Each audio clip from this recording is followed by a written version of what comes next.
Primeiro que pesquisa tradicional, a gente utiliza a pesquisa tradicional, ela é comprovada, focus group, análise de comportamento de consumidor, entrevistas. Mas tem uma coisa que a tecnologia da neurociência me dá, é uma medição indireta. O que está ali é um exame cerebral, a gente monitora a onda cerebral. Porque as pessoas, principalmente a nova geração, ela quer a procedência. Faz testes em animal, ela tem uma cultura que ajuda as pessoas, ela tem uma potência ou ela faz algum trabalho social. O que está atrás dessa marca? Por quê? Porque eu quero agora o que está atrás dessa marca. Não é o produto que eu quero, mas o que essa marca representa. O poder da fala é isso. Então, coach, pastor, e sem julgamento, cada um na sua área, né? Mas eu me conecto exatamente com uma necessidade vigente que aquela pessoa tem, seja uma carência, seja um problema. Então eu posso começar a falar aqui, nossa, sei lá, uma leitura de alguma coisa, você percebe onde a pessoa começa a se sentir conexão contigo.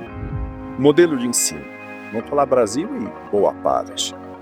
Quadro, tablado, as carteiras. Tiraram o tablado, mas continua o quadro e as carteiras. Você vai para a aula para estudar. Você não estuda antes para ir para a aula para debater. Esse é o modelo ideal. Estuda antes. A aula é para debater sobre algo que você estudou. Não existe. Olha que eu dou aula em MBA e mesmo assim, em algumas universidades, elas não deixam você fazer isso daí, porque há uma sobrecarga nas pessoas. Future Hacker. Life. Path. Future.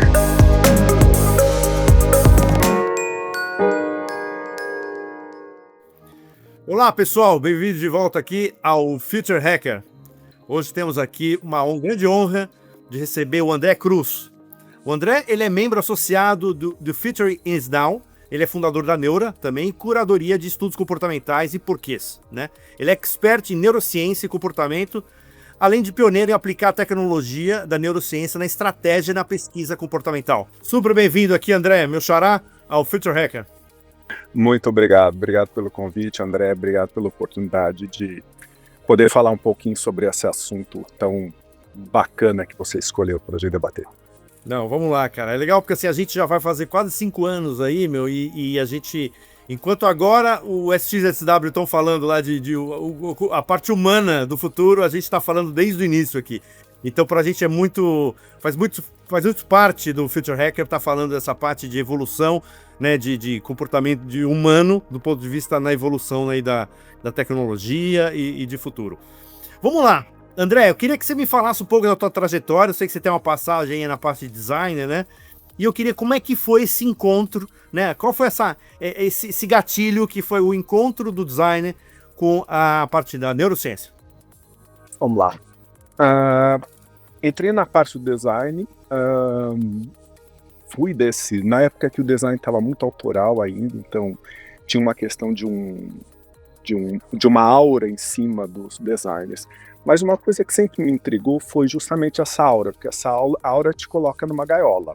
Então eu comecei a procurar outros negócios que não ficar só nessa gaiola. E daí Talkstalk me chamou, começou realmente a entrar num outro patamar do design, que é o que eu acreditava, que está lá o italiano, ou enfim, os melhores designers trabalham com micro e com o macro.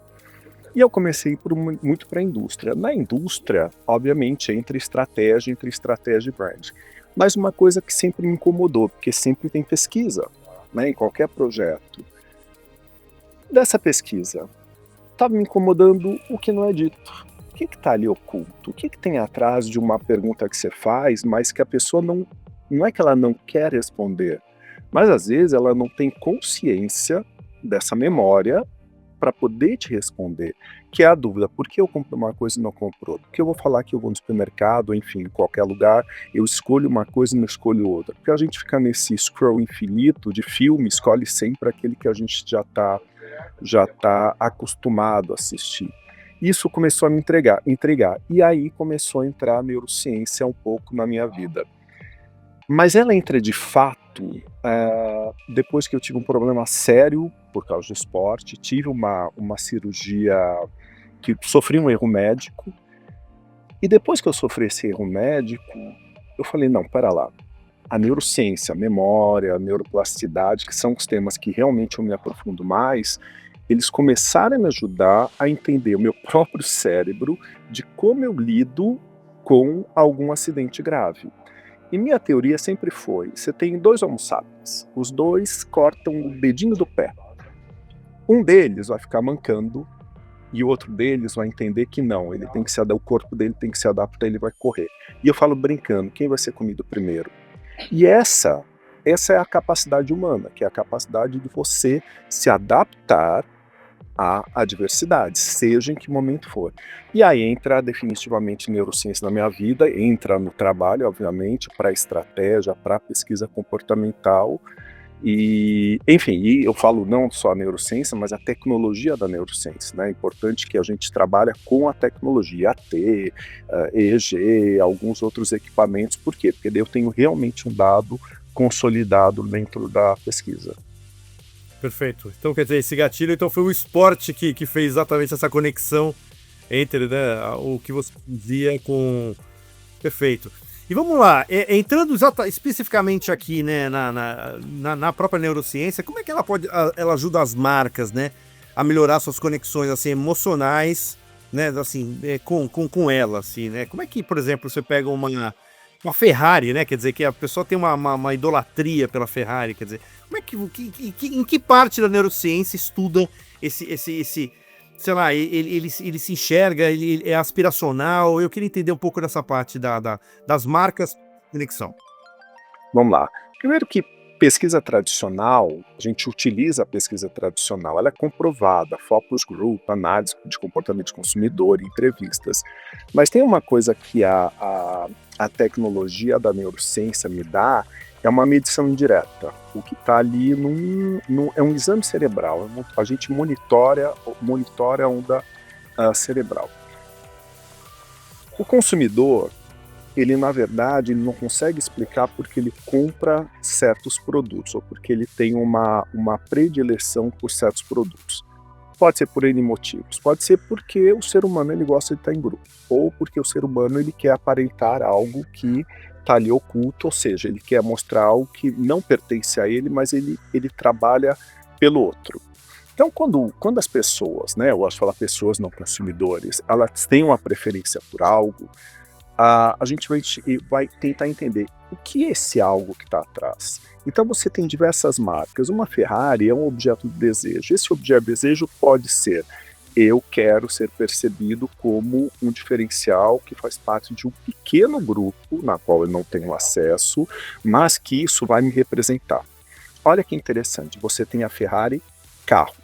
O que a Ferrari faz? O carro é o grande ativo, mas você tem o derivativo. Você tem o chaveiro, você tem o boné, você tem a experiência de ir para a Itália e correr um circuito com uma Ferrari.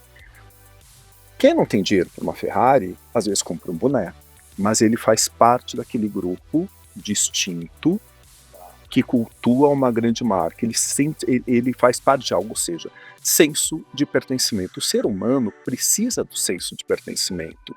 Isso desde sempre, desde que a gente tá ali no Homo sapiens, sempre a gente viveu em grupo, né? Justamente para sobreviver. Senso de pertencimento. Aliás, que é uma coisa que hoje assim está sendo questionado muito, porque com todo esse movimento que está acontecendo, cada vez mais as pessoas estão se isolando, esse isolamento vai quebrar.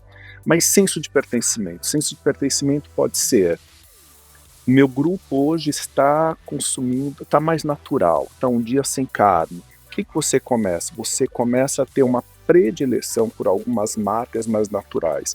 Você não trabalha então a marca natural, você trabalha senso de pertencimento dessas marcas que o grupo quer fazer parte. É interessantíssimo o ser humano. E isso está oculto. Isso não está aparente numa pergunta que você faz. André, e aproveitando esse gancho isso tem uma diferença de comportamento geracional? Que, por exemplo, eu conversei com uma pessoa faz 15 dias atrás da grande crise que está acontecendo no mercado internacional de luxo, né? Os chineses, que eram os grandes compradores, não estão comprando mais, né? Então, assim, tá tendo uns problemas ali sérios ali. Você acredita que essa geração nova, essa necessidade de pertencimento é menor ou maior? Como é que você vê essa parte comportamental geracional? Olha, interessante essa pergunta. Pela primeira vez no mundo, estamos vivendo com 5 gerações ao mesmo tempo, o que dá um bug total, seja no trabalho, seja no consumo. Todas as marcas, elas estão tendo que entender que aquilo que era um passado, esse passado não se representa mais. Mas existe um futuro hoje que é completamente incerto. Não é só estudar, trabalhar, aposentar e morrer. Não, a gente vive num futuro incerto.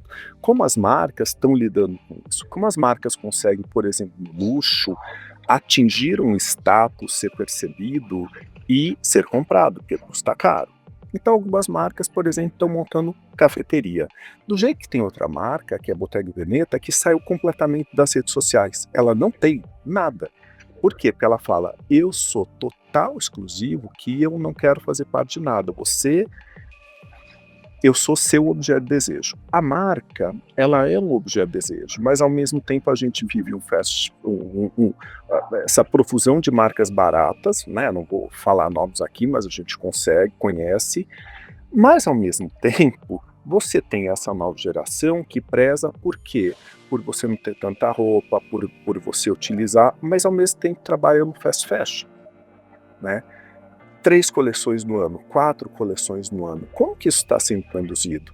Durante a pandemia, os chineses compraram absurdamente Louis Vuitton. Era um recorde de compra, mas a economia também está mudando. E hoje está comprovado, saiu uma pesquisa, aliás, sobre isso, que as cópias estão exatas, idênticas às originais. Você não consegue mais distinguir o que é uma cópia de uma original. Como que as pessoas estão lidando com isso? Então, as grandes marcas estão tendo que se defrontar também com novos comportamentos que às vezes não querem gastar tanto. Mas ao mesmo tempo volta para o senso de pertencimento. Às vezes, uma pessoa aluga uma bolsa para falar que ela tem essa bolsa e vai a uma festa. Ou mesmo, isso sai uma pesquisa, bairros mais, vamos falar, de uma classe média, média baixa, que às vezes a casa não tem reboco, mas você tem um belíssimo carro na garagem. De novo, eu quero aparentar algo que tem total sinergia com o Insta. Eu sou uma pessoa na realidade, mas eu sou outra que eu preciso ser percebido, que eu viajo, sou rico, me visto bem, estou sempre feliz. Estou sempre feliz, não pode estar triste. Eu tenho que estar sempre nessa felicidade. O que não existe, o que vai dar um bug. Talvez, eu coloco um talvez, seja esse bug que as pessoas estão começando a ter em relação a algumas marcas. E tem um outro ponto para completar, é que as pessoas, principalmente a nova geração, ela quer a procedência. Faz testes animal, ela tem uma cultura que ajuda as pessoas, ela tem uma potência ou ela faz algum trabalho social. O que está atrás dessa marca? Por quê? Porque eu quero agora o que está atrás dessa marca. Não é o produto que eu quero, mas o que essa marca representa. Por quê? Porque a marca não me vende mais. Eu compro a marca. Eu acho que essa é a grande diferença. Eu decido que marca eu vou comprar porque eu tenho esse poder. Então não adianta a marca falar nada. É verdadeiro o que ela está falando? E o poder de compra. Quando eu tenho poder de compra, eu decido. Não é que eu não seja fiel, mas em cada momento da vida eu falo, não, essa marca está me representando. Então, essa marca eu quero na minha vida. Essa marca não me representa mais. A venda mudou, porque não é mais venda, é compra. Puta, perfeito, perfeito. É engraçado que, assim, eu falo às vezes com profissionais de RH, que eles comentam exatamente isso, né? Hoje o entrevistado, ele é que, na verdade, não é contratado, ele que contrata a empresa, né? Porque ele começa a perguntar quais são os seus planos, o que você está fazendo, o que você não está fazendo, quer dizer, assim, é uma mudança tão forte, assim, de pouco tempo, né? Eu diria 1 ou 2 décadas no máximo. É uma mudança de comportamento, assim, abissal, assim, né? De como lidar com isso. E vamos, eu queria tocar um tema delicado aqui, que é até tá um pouco fora do script, mas que é a parte da manipulação da neurociência, né? Então, onde você vê esses coaches, né, esses profissionais aí que estão que estão aí, né, regimentando aí um monte de fiéis, seguidores, né? E é engraçado, quer dizer, né? Qual é a grande tática? Assim, eles conseguem fazer essa manipulação da neurociência, entender quais são os pontos frágeis e teoricamente, conseguir trazer criar essa conexão, né? Eu vejo dar um exemplo, quer dizer, eu lancei um livro há uns anos atrás, em 2017, e aí esse livro virou vídeo, né? E aí a pessoa que estava fazendo o trabalho comigo de vídeo, ela falou assim, André, é o seguinte, quando você for falar para a tela, você começa, assim, você não pode ficar falando só assim, não, então, porque você tem que fazer isso.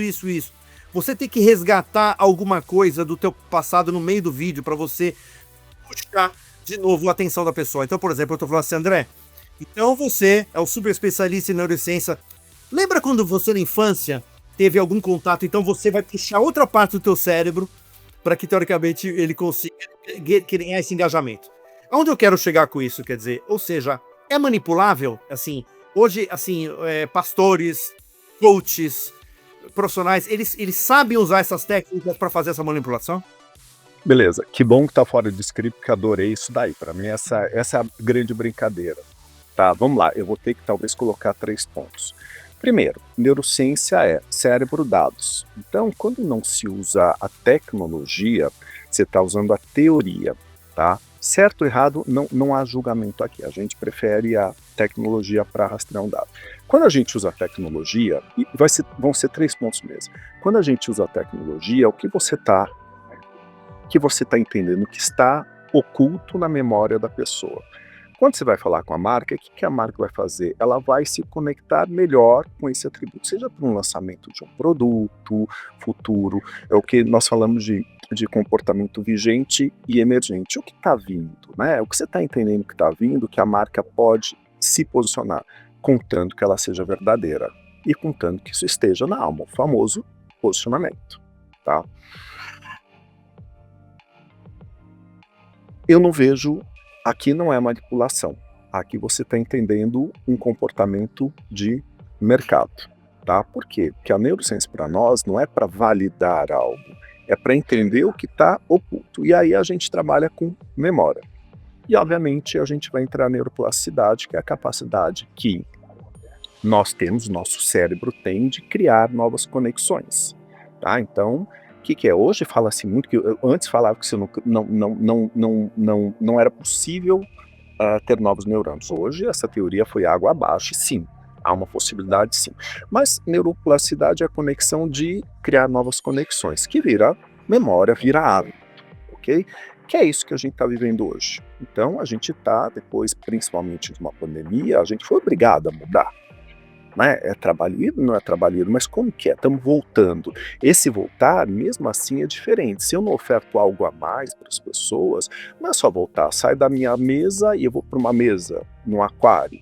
Qual a diferença disso daí? Então, esse é um outro ponto. Então, memória e neuroplasticidade. Então, não vejo como manipulação. Entrando nesse outro ponto, a gente pode fazer uma associação com política. O que você entende? Você entende uma carência das pessoas, você entende uma deficiência das pessoas, você entende exatamente aquele ponto que as pessoas, que elas querem ouvir algo. A neurociência está, por exemplo, na política americana há muito tempo. Obama trabalhou com a neurociência. Ele sabia exatamente que palavras tinham uma melhor receptividade nos discursos dele e ele, no próximo discurso, trabalhava mais essas palavras. Mas ele tinha consistência. Quando você entende que eu tenho uma dor e daí é comportamental, e eu falo, olha, você tem essa dor e eu te ajudo a resolver essa dor de uma outra forma, o que a pessoa quer? A pessoa quer um Ozempic da vida. Quer a fórmula mágica. Eu não quero emagrecer, eu não quero esforço. O cérebro quer algo simples. Eu gosto do exemplo Ozempic porque é a fórmula mágica. Todo mundo fala mágica, não existe. Existe. Ozempic é a comprovação de que a mágica existe. Eu não vou fazer esforço, eu não vou fazer nada. Eu vou dar uma agulhada, isso me resolve. O que as pessoas querem? Eu acredito nisso, tá? As pessoas querem a fórmula mágica, elas querem alguma coisa, alguém que os represente e fale, eu luto por você. Eu posso falar 10 coisas diferentes. Uma delas faz sentido para você. O que vai acontecer? Você vai falar, nossa, ele está falando comigo. Ele entende exatamente o que eu preciso. Nossa, eu vou estar com ele. Contanto que... E as outras 9 você vai deletar. O poder da fala é isso. Então, coach, pastor, e sem julgamento, cada um na sua área, né? Mas eu falo, eu me conecto exatamente com uma necessidade vigente que aquela pessoa tem, seja uma carência, seja um problema.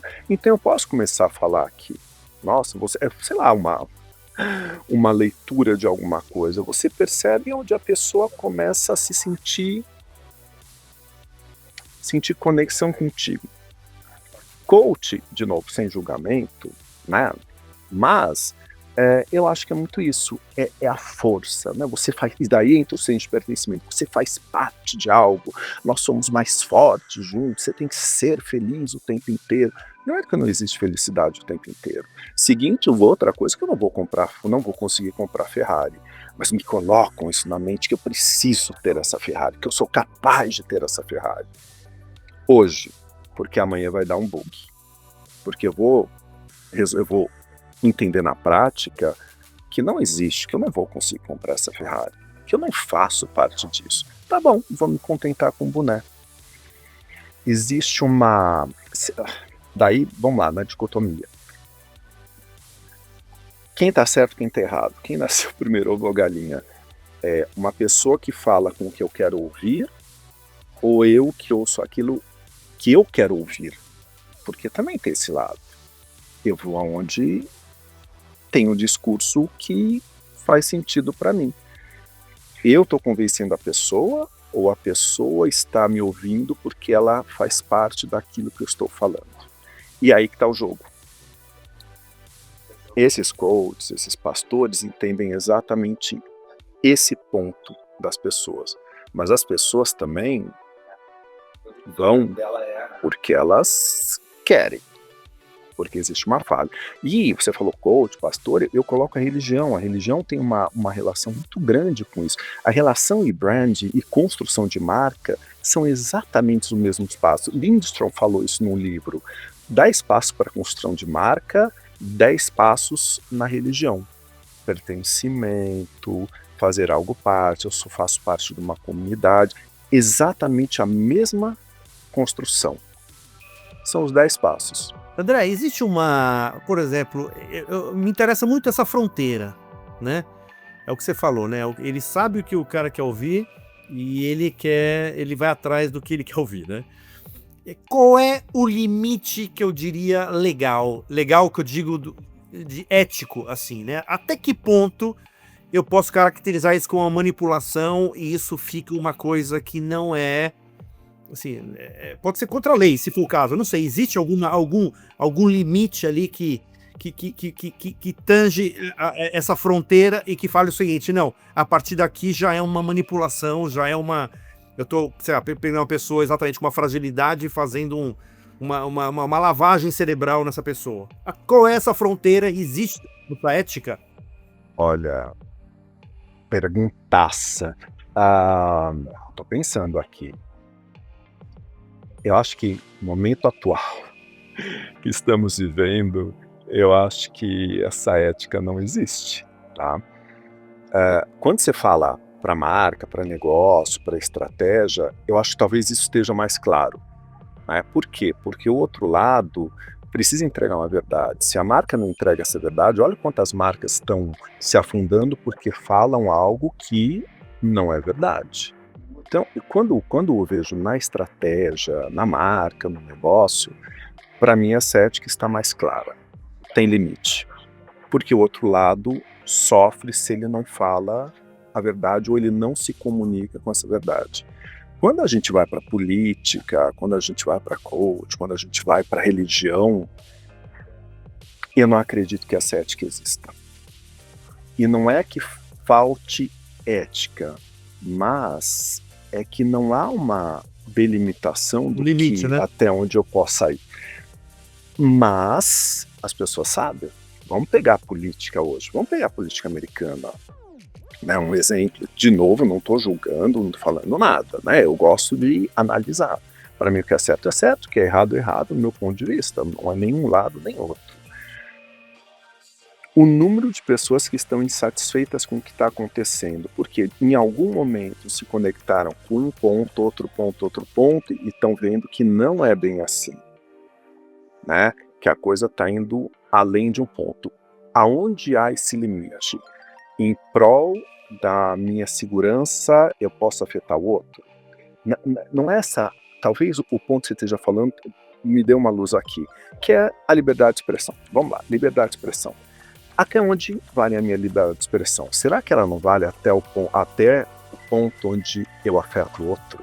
Não, mas é minha liberdade de expressão. Então tudo pode? Não. Minha liberdade de expressão, ela vai até aonde eu afeto o outro. Se não, aonde fica a liberdade de expressão?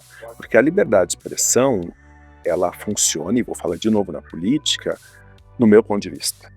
Daí vem uma lei. Mas é o meu. Mas e o outro? Não tem outro. Então, o que eu vejo hoje? Fala-se muito em liberdade de expressão, contanto que seja dentro daquilo que eu acredito. Então é liberdade de expressão, porque afeta o outro. Talvez esse seja um ponto interessante. Né? Perfeito.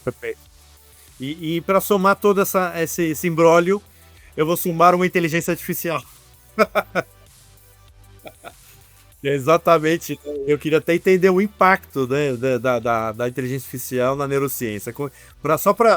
Já estava fácil a nossa vida, agora vamos botar mais um elemento aí, só para... Isso é legal. Fato. A IA está impactando o cérebro humano em absolutamente todas as formas, tá?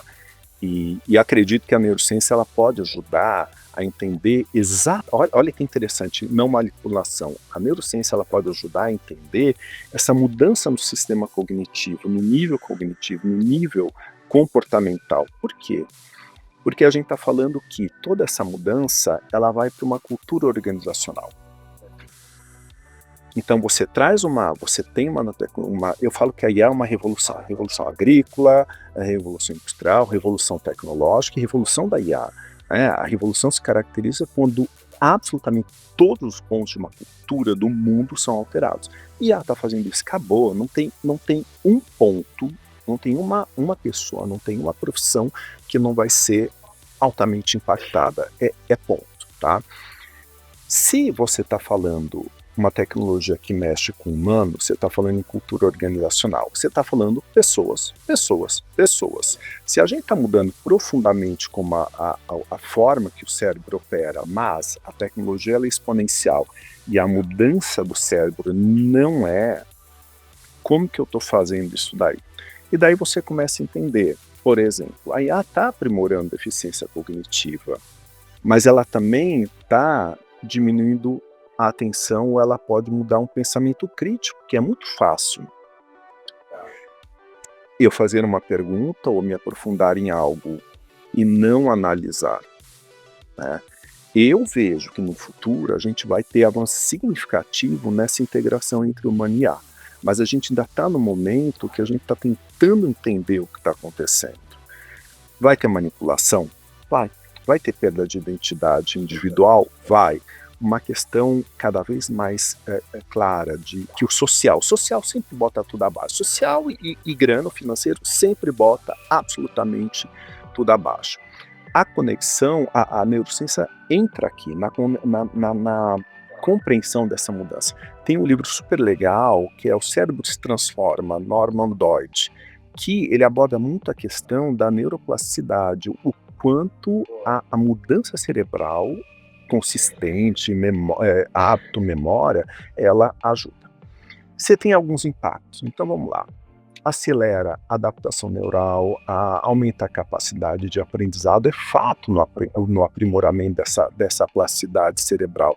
Está ajudando na melhoria de uma tomada de decisão, porque está me dando uma análise rápida, ela está ajudando num aprendizado, criatividade, me dando insights, está tendo uma eficiência cognitiva, ou até mesmo eu posso começar a entender uma representação futura. Mas, vamos lá no mas agora, porque sempre tem um mas, não existe só um ponto positivo e um ponto negativo. Não há somente ganho na história. Isso eu estou começando a ter, ou vamos ter, um déficit de atenção, uma superficialidade. Se a gente já está falando em superficialidade, Insta, TikTok, gente, no Brasil, TikTok é a principal fonte de informação, de pesquisa da geração Z. Pesquisa no TikTok é a maior. Ou seja, eu tenho um excesso de informação. Um excesso de informação a curto prazo, ele prejudica o nosso foco, ele prejudica essa profundidade de pensamento, que é o tal derretimento do cérebro que tanto estão falando. Dependência de resposta pronta, é muito rápido, né? Eu perco, então, uma análise cognitiva. Será que eu não estou perdendo aos poucos uma capacidade de resolução de problemas, né? Recompensa, né? Sentido de sistema de recompensa. Eu faço isso, eu levo aquilo. É tudo muito rápido. Eu leio isso muito rápido. Eu resumo aquele livro no ChatGPT em 5 linhas. Memória. Talvez, eu coloco um talvez bem enfático aqui, nossa memória de longo prazo, ela vai ser impactada. E é muito interessante o que você está falando, André, porque assim, a gente está fazendo apresentações em escolas, né, para falar um pouco, né, chama Horizon, né, a gente fala assim, para onde como é que eu ajudo a preparar o pensamento crítico das crianças, né, é um seminário que a gente faz normalmente para pais e professores, né, para falar um pouco sobre esse tema. E vai ter um tema que a gente vai fazer, acho que agora, daqui a 2 meses, que vai ser um pouco exatamente isso que você está falando. Vai ser o déficit cognitivo do digital versus analógico. Como a gente perde, né? Assim, os atalhos têm um preço alto. Talvez não no curto prazo, mas no médio e longo prazo, né? Isso é uma pergunta. Você acha que as escolas deveriam estar abordando mais esse tipo de tema, né? De como é que eu combino. Eu não estou falando de abrir mão da tecnologia e da evolução, não é isso. Mas como é que eu consigo combinar as coisas? Como é que eu consigo fazer com que, sei lá, uma criança compre um vinil, quer dizer, assim, brincando, assim, mas assim, como é que ele começa a trazer uma integração do analógico digital para que ele não perca exatamente isso que você falou, dessa memória de longo prazo, né? Cara, isso é fantástico, essa pergunta. Modelo de ensino. Vamos falar Brasil e boa parte. Quadro, o tablado, as carteiras. Tiraram o tablado, mas continua o quadro e as carteiras. Você vai para a aula para estudar. Você não estuda antes para ir para a aula para debater. Esse é o modelo ideal. Estuda antes. A aula é para debater sobre algo que você estudou. Não existe. Olha que eu dou aula em MBA e mesmo assim, em algumas universidades, elas não deixam você fazer isso daí, porque há uma sobrecarga nas pessoas. Vamos lá. Um outro ponto. Acabei de ler que a China implantou agora o estudo da IA a partir do primário. A partir do primário. A pessoa já nasce com isso. E um terceiro ponto. Junto com a tecnologia, aonde está o empreendedorismo? Aonde está uma cultura do que você cuidar das suas finanças? Então, a escola, ela está defasada. Porque se você traz a IA para falar, olha aqui como você pode organizar suas finanças ou pensar suas finanças. Olha como você pode ser mais empreendedor. Isso desde sempre. Porque sai da escola, não quer trabalhar CLT. Quer montar o próprio negócio. Mas eu não tive essa cultura. Essa cultura não está na minha memória. Eu tenho que adquirir ou o sucesso de tanto cursinho que vende como ser empreendedor, como ser o top number one da IA. Essa integração, ela é fundamental. Quando você discute, ao invés de você estar passivo numa aula, o que você tem? Grupo. E um grupo de discussão human to human é o que vai trazer essa conexão que a gente está falando aqui, que é uma conexão humana que 1 mais 1 não vai ser 2. Você potencializa uma ideia com mais uma ideia, são 2 ideias que transformam em uma terceira. Esse é o exponencial de discussão em grupo. E outro ponto que é uma construção disso daí. Vamos lá. Nunca entendi por que trigonometria entraria na minha vida. Nunca entendi. Daí tem uma escola aqui em São Paulo, não vou falar o nome, mas é uma dessas americanas, top, que ela faz o quê? Qual o teu experiência? Para onde você quer? Eu quero trabalhar com aeroespacial, quero isso. Ok. Tem alguns dias de aula que ela junta várias idades que têm aquele mesmo ponto em comum e falam agora vocês vão desenvolver um projeto, que é fazer um foguete ir a Marte, por exemplo. Tá bom. Só que para isso você precisa o quê? Física, matemática, trigonometria entra na prática, física, combustão. Você aprende todas essas matérias na prática, porque é muito simples. Como eu faço esse foguete decolar para ir a Marte? É uma outra percepção do ensino. E aí que entra isso que você está falando: coexistência, grupo, discussão, colocar a mão na massa. Por quê? Porque eles vão construir esse foguete, cortar, pegar a tesoura, colar. Você está utilizando tudo isso de uma forma mais prática no aprendizado, que essa pessoa vai fazer o quê? Não vai mais sair da memória dela. Existem formas de ensino que podem ser feitas e que traduzam tudo isso ou juntem tudo isso. A questão é, querem? Será que as escolas querem mesmo isso? Será que as escolas querem mudar um status quo de ensino? Eu tenho dúvidas. Por quê? Porque já existe algo estabelecido. Mas é prática. Então, às vezes, como você falou, ouvir o vinil ou recortar e colar, você pode levar junto com a IA, junto com a matemática e a física e a química. Para fazer combustão eu preciso de química, junto com decolar eu preciso de física. Tem caminhos. Eu lembro que eu tive uma empresa há uns anos atrás, uns 10 anos atrás, que era de realidade aumentada, né? E eu achava que aquilo, assim, seria uma coisa interessantíssima numa sala de aula, ele fazer uma experiência de um átomo ou de uma coisa, é uma experiência muito interessante usando, né, um recurso que era um celular, que você coloca num negócio e ele dá forma, ele cria, assim, uma imagem lúdica, assim, né, quer dizer... Então, mas eu lembro que não é que era barreira, mas uma coisa que a gente percebia era a falta de letramento e de investimento das escolas no letramento do professor. E o professor, ele é o que manda ali, né? Quer dizer, né? Assim, ele que é o, né? Você tem o diretor, tudo, mas ele é que conduz, que é o maestro, né? Que dá o tom. E você acha que falta um pouco, né?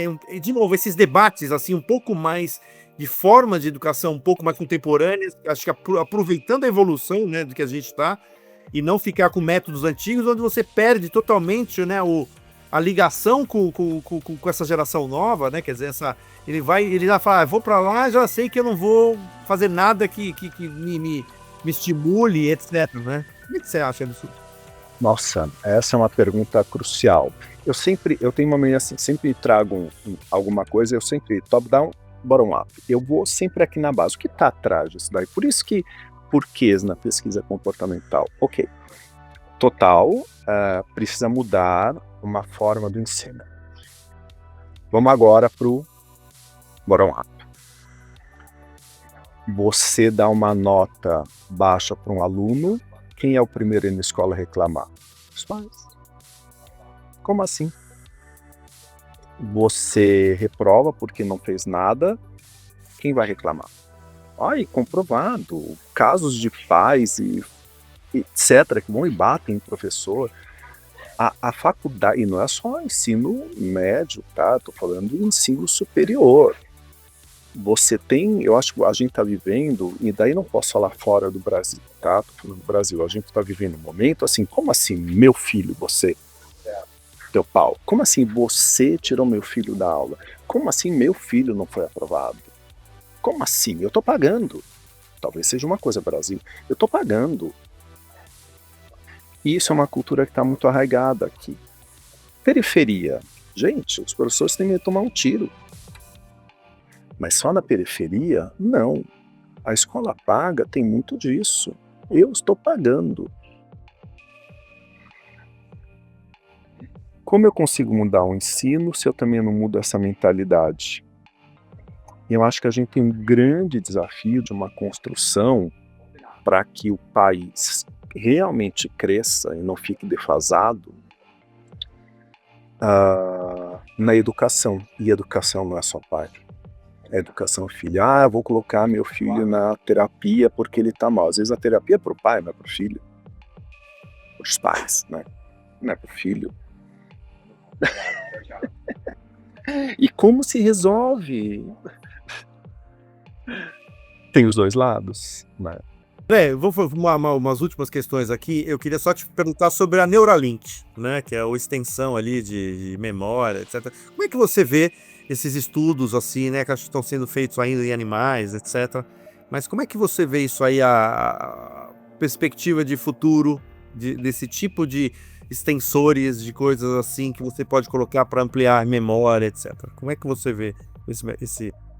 Eu sou, às vezes, muito criticado pelo meu ponto de vista, tá? Exatamente a integração da IA com neurociência.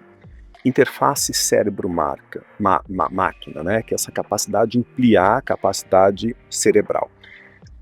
Eu vou te dar 2 exemplos, porque eu implantaria. Fácil, mas fácil. Eu não teria problema em fazer um implante desses. Eu vou pegar 2 casos.